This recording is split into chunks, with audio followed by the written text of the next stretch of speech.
Welcome back. We are continuing now. We were talking about being connected with the unseen order and how this is going to produce some higher quality of life. And so I want to talk about the aspect of transformation here. All religions in some sense are promoting some kind of a positive transformation that is going to help you to live a better life or be a better person or have a better experience of life, whatever the case may be. So let's look back on our sheet here. Hopefully you have had the printouts for the last few lectures. All religions promise some kind of power for transformation that will increase the quality of their adherents' lives. This is going to come through connection and harmony with the ultimate. There are a couple different kinds of transformation power we could be looking for. One is a change of unfavorable conditions or situations in life that cause suffering.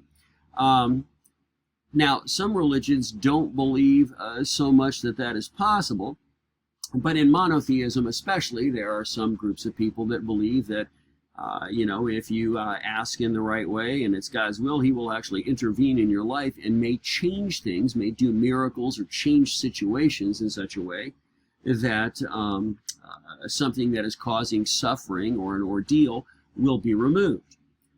This could come through answered prayers and divine intervention, as I mentioned. Some people think in terms of miracles. Some people in some religions might have rituals that they consider to have some kind of magic power or so on, different kinds of spiritual techniques. But again, this is changing something in the world around you, in the world that is causing us to suffer, causing us to have a lower quality of life. Jury's out on how often anything like that happens, if ever, but all of the religions do agree that the main transformation that we're looking for is generally a personal transformation, that somehow connection with the ultimate is going to help the person to be the best version of themselves, a better person, ethically, in terms of many things. Overcoming personal obstacles in their life. So somehow this transformation is going to allow them to be more successful according to a true standard of success, which, as we mentioned before, might differ from society's understanding of what success is. How do you become a better person? Many different understandings of that we'll talk about, but all religions do agree, on the highest ethic that loving your neighbor as yourself is the highest ideal, and we'll talk more about that later. Overcoming personal obstacles. One of those obstacles may be, of course, just the existential suffering that certain fears bring into our lives. And so this brings us to the second thing here, to better accept unchangeable and inevitable conditions. There are some things in life that are not going to change. Even if you pray for a miracle, and your cancer goes into remission and it never comes back again, yay, you escaped death. But does that mean that you will never die again? Well, of course not. It just means that you'll die another day. It's still inevitable that you're going to die. You may escape one thing that is making you crazy today, but that doesn't mean nothing's going to make you crazy again. Tomorrow something else will come along to annoy you, assault your sense of justice, betrayal, some kind of person letting you down, some kind of person causing you pain. That's the way life is. And if we expect life to be something different, we're always going to be unsatisfied. We're always going to be miserable. So we do need to accept the way life is. We're not saying it's the way it should be or it's the best way or anything like that, but we accept the way that it is going to be. And through an enlightened perspective that sees more realistically, we are able to alleviate the existential anxiety and suffering that accompany so much of our lives. And we're going to find that while all religions do talk about this, in Buddhism, Siddhartha Gautama does a very good job of explaining how we bring this existential suffering on ourselves through desires, through hopes, through expectations, and getting attached to them. And sometimes this is just very, very unwise because we do not have the power to assure that things are going to turn out the way we want them to. In some cases, they rarely turn out the way that we expect should be fair or should be ideal. And so sometimes the suffering that we are going through is a suffering we don't have to go through, that we bring upon ourselves. And so religion is trying to help us to have the highest quality of life, to respond to the way things are in the most positive way, not only for ourselves, but for other people. And again, this personal transformation can come through prayer. There are some religions that don't involve prayer, don't necessarily believe in personal gods that are, picking up the 911 phone, so to speak, when you need help. But there are some religions that focus quite a lot on meditation, whether it's introspection or whatever different kinds of meditation there are, we'll talk about later, trying to attain some kind of enlightenment, some kind of a breakthrough where you see past the illusion of this world and get a more clearer view of the way things really are. And there are different spiritual disciplines in different religions that help you to this point. The next aspect that we want to talk about here, that we already mentioned as well as transformation, is symbolism. Concepts of the higher order and purpose are understood and communicated through the use of symbolism and metaphor. Now, when I say metaphor here, we use that term in an overarching category, if you will, to include many different kinds of symbolism, such as metaphor, simile, analogy, allegory, parable, etc. And we can just say metaphor just to kind of refer to the whole category of things, which I will do sometimes. So symbolism and metaphor. In transcendental religion, this is a religion that believes that the ultimate reality is beyond the universe, beyond space and time, beyond even human comprehension. If the ultimate is beyond human comprehension, symbolic representation is going to be necessary. We're going to have to think of the ultimate in terms of something that we have experienced and we can understand. There are many examples of this, but in monotheism, the greatest example is we have a God that is supposedly a higher life form, if you will, but monotheism tends to think of this God as being personal, tends to ascribe to this God aspects of personhood. And when we ascribe aspects of personhood to God, we call this anthropomorphism, or anthropopathism is ascribing human emotions to God. And if personhood is the highest thing that we can possibly imagine, then we have to think of God as the highest kind of person that there could be, the highest quality of person that we can imagine. But we're still starting from the template of personhood. And if God is something completely transcending the idea of personhood, then we're really not defining what God is like at all. We are basically just defining what the most helpful kind of symbolism to think about God, in fact, is. What kind of person would God be if God was a person? For instance, in monotheism, three of the higher attributes of God is that God is, first of all, omniscient. He knows everything. And there's a lot of other attributes I won't mention here, like omnipresence, but the three I want to get is omniscient. He knows everything. Omnipotent, or you could say sovereign. He has all power and he controls everything. And lastly, he is unchanging. He is immutable. There's no conditions that make him different than he is.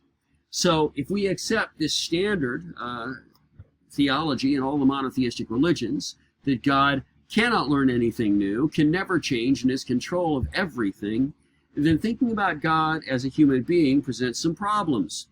If you imagine that God is happy when you are a good person today, but if tomorrow you happen to sin or fall short, and God is upset. Now, he may not be mad, he may not be like beating the crap out of you. Maybe he's being kind, going, look, I expected more, but I still love you, I forgive you, but you got to try to do better in the future. In any case, God is disappointed, right? And this can work for us. If I love my father and I want to make him proud and he's disappointed in me, that is a powerful motivator to do better in the future. So it might work well. But I want you to understand this. If God is being disappointed, disappointment is not just making it to a meeting that you've arranged at a certain time. Disappointment is deeper than that. It is disappointment. If something is appointed to happen, it's something that I am expecting to happen, something I am convinced should be the next step. And so disappointment means my expectation has not come true. And it also implies that I'm going to be disappointed in the sense of having some kind of sadness, some kind of regret, maybe even some anger at this. So disappointment means you've done something that made God less happy, Now, this implies that God didn't know you were going to do it, because if he knew you were going to do it, it wouldn't be a surprise and it wouldn't violate his expectations. It also implies that God is not perfectly in control, because God would not have willed for it to happen that way, so obviously your sinning must have been out of his control. And the very fact that God was happy with you yesterday and is displeased with you today means that God has changed. Not only has he changed, but your actions have changed him. So by imagining God as a person, which again may be very beneficial, may help you to feel closer to God and be a better person, but still, imagining God as a person has violated three of those highest attributes of God. The idea that he knows everything, he can't learn anything new, the idea that he's all-powerful and in control of everything, and the idea he never changes. You just violated all three of those attributes of God. So I want you to see that this is symbolism we're using. Now, don't feel bad, because if you can't imagine anything higher than personhood, then it's got to be okay to think of God as a person. God's going to have to be okay with that. If I'm speaking to monotheists here, that's all you've got. But at least while you're using that kind of symbolism to think about God, which is okay, realize that you're using symbolism to think about God.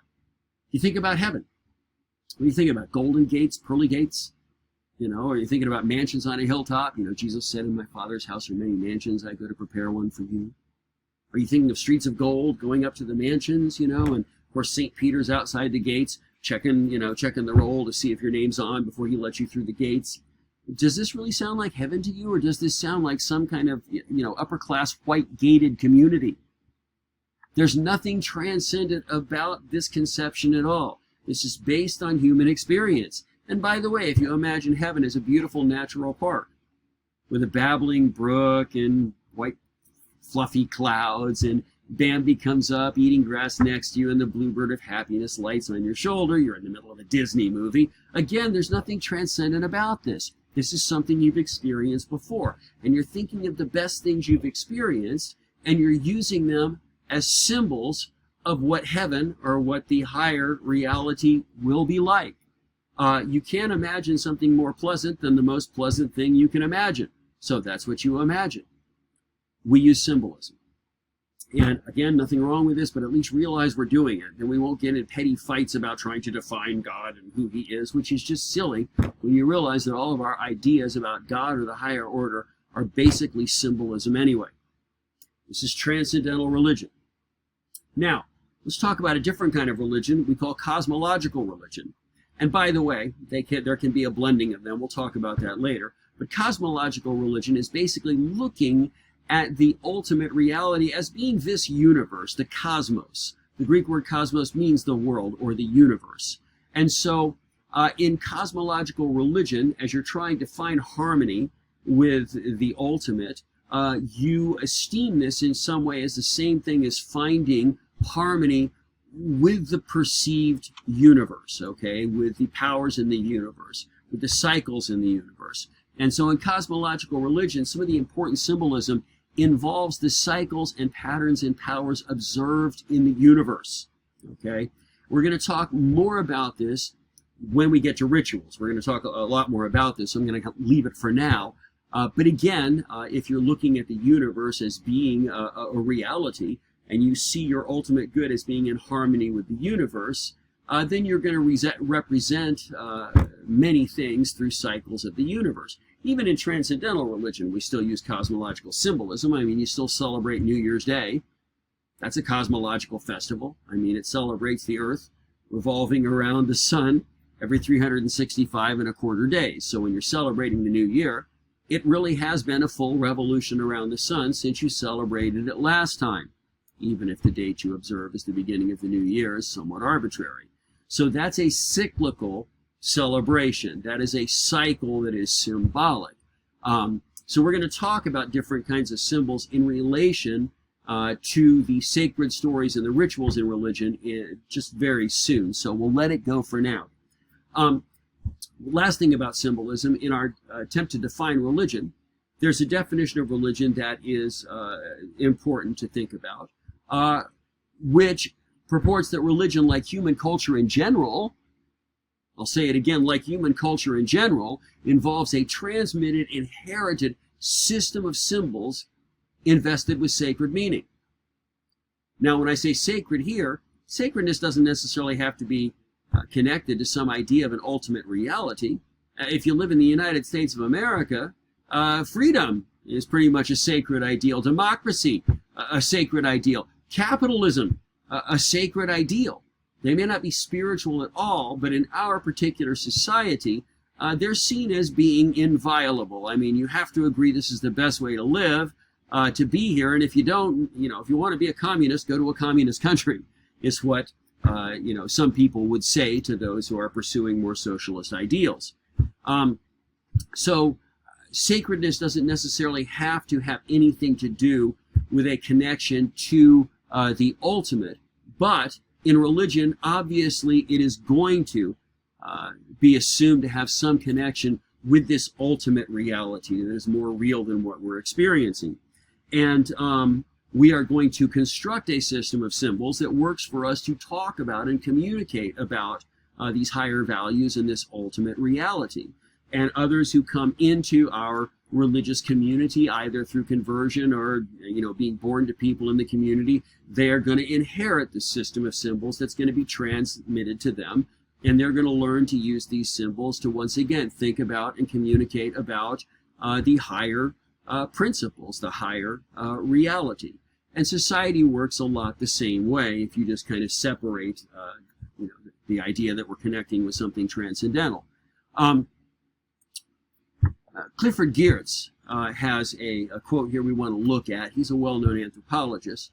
And his quote says, he's defining religion here. Religion is, one, a system of symbols, again, a system of symbols, which, two, acts to establish powerful, pervasive, and long-lasting moods and motivations. Remember, it's powerful, it's pervasive, it affects every area of your life, and it's enduring. Remember we talked about religious experience? Long-lasting moods and motivations, that means my attitude towards things, the way I see them, the perception I have, the perspective I have, the motivation I have in terms of the right way to respond to them.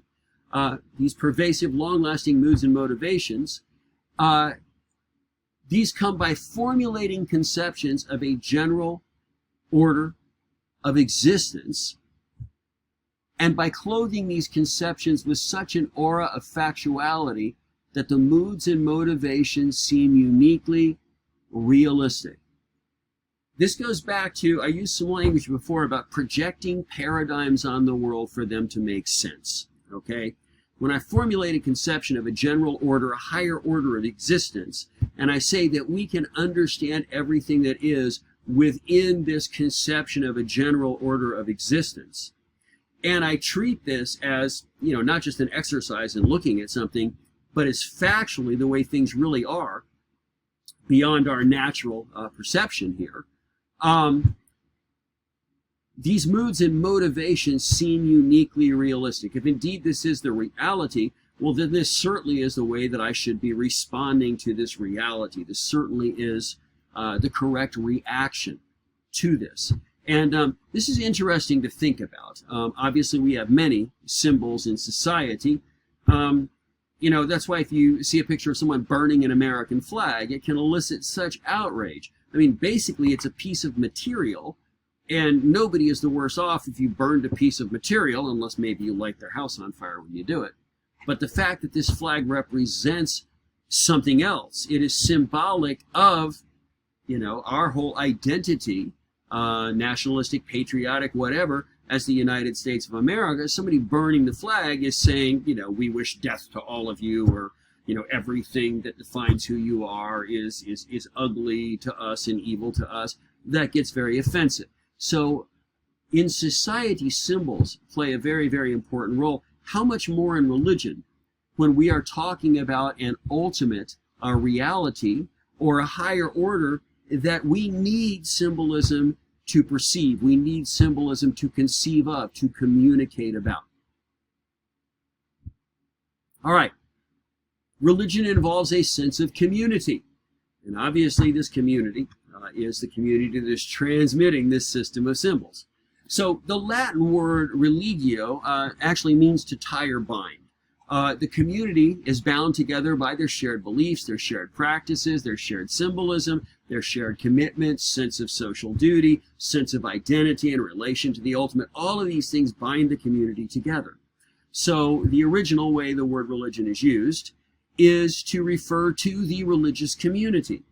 I have to stress this because we lose this a little bit today because we live in this very individualistic, pluralistic society where you can believe anything you want to believe, and the individual doesn't have to believe anything anybody else has ever believed. So if somebody said today, well, I have my own religion, you might not bat an eye, but technically that's not possible. Religion, by definition, involves a community that is embracing shared beliefs and shared practices. So unless this person saying this is severely MPD with many personalities that all meet together consciously on a Sunday for church or a Friday for synagogue or something, he can't say he has his own religion any more than he can say that he's his own country, he has his own Congress, his own Senate, his own army, his own educational system. Obviously, that would be ridiculous. Now, what the person could say is, I'm being religious in my own way. Even back in antiquity, people recognized different ways of being religious, whether it was prayer or meditation or sacrifice or pilgrimage or, whatever. But the idea of religion as some kind of a concept is more recent.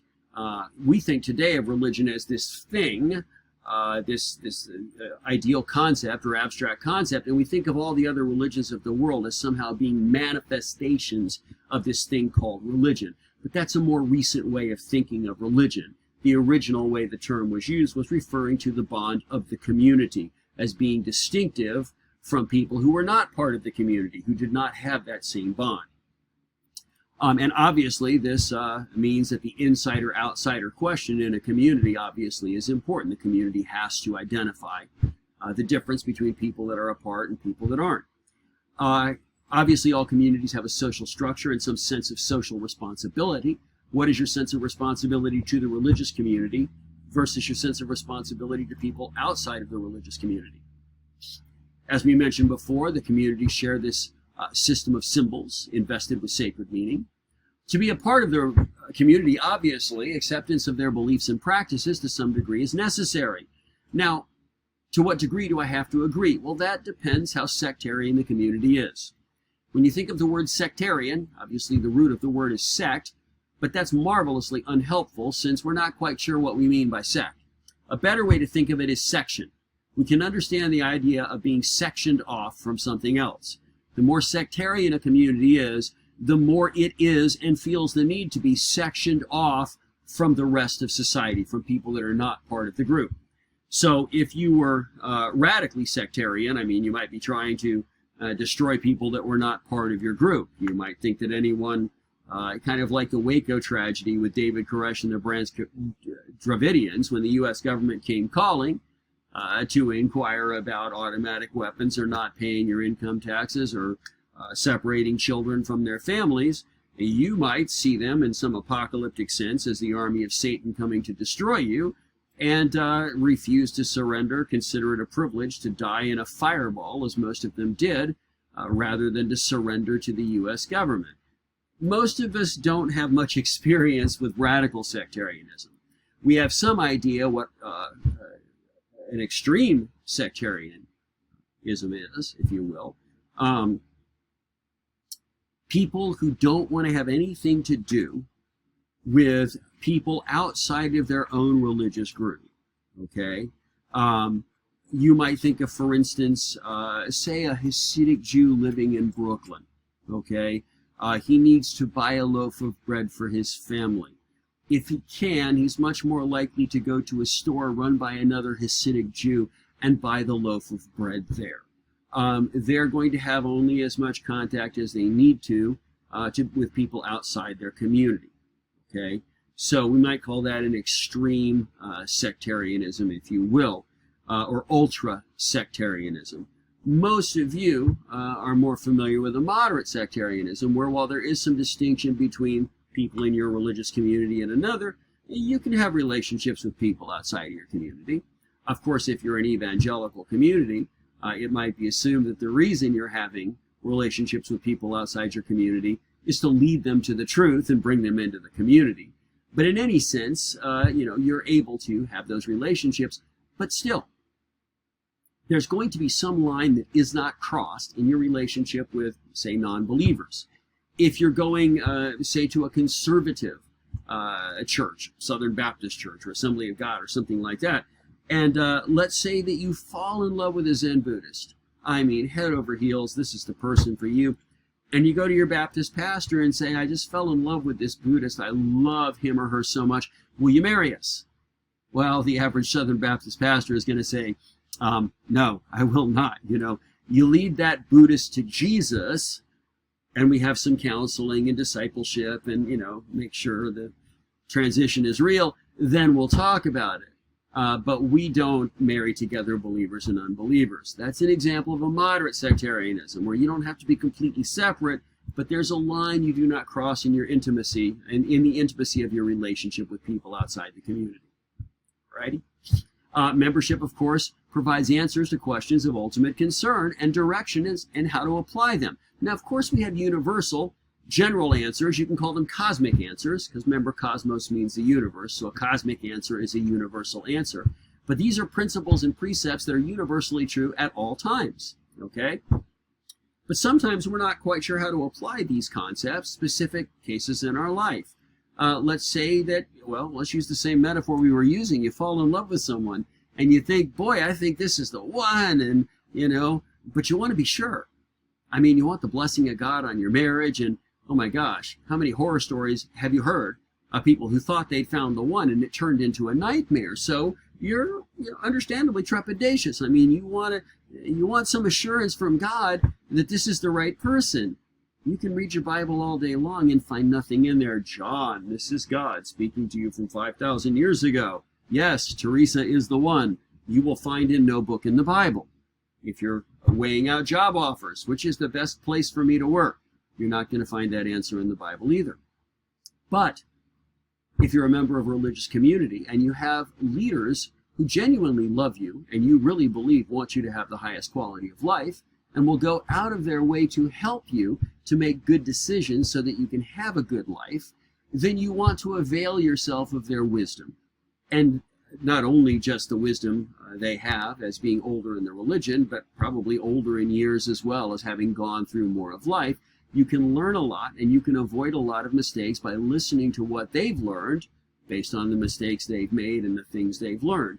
And so this would help you with situational answers, answers that are relative to certain situations that are specific to you, personal answers.